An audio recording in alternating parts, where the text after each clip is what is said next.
Hi guys, what's up everyone? Welcome back here on Journey with Jeannie Moore. So we're now here at the barangay or the basketball court. If you could notice all those ladies out there, they're very loud and noisy. With our broom here. The government has a program.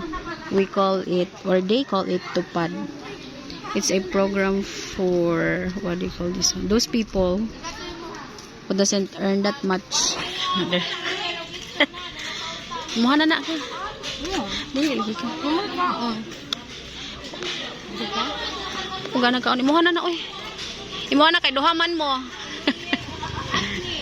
Doesn't earn that much, so they gave us a sign line job, and this is a program of DOLE, or Department of Labor and Employment. So we have to work for 5 days, 4 hours in the morning, and after that 4 hours a day and 5 days, we will receive our salary, our payout.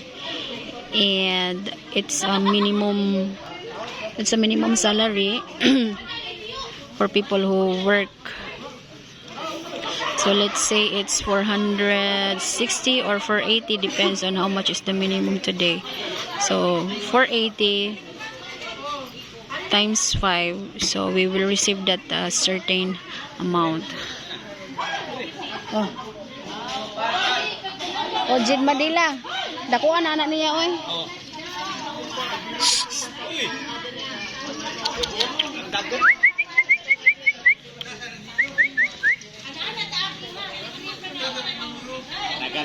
Lawat kayo.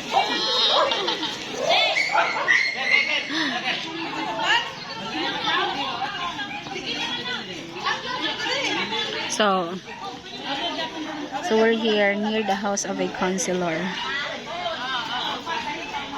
So there's no leader here. All of us, whether you work hard or you work light, you will receive the same amount of salary. So look at my hands, guys. Well, maybe you can search that. It's called Tupad. T-U-P-A-D. Tupad.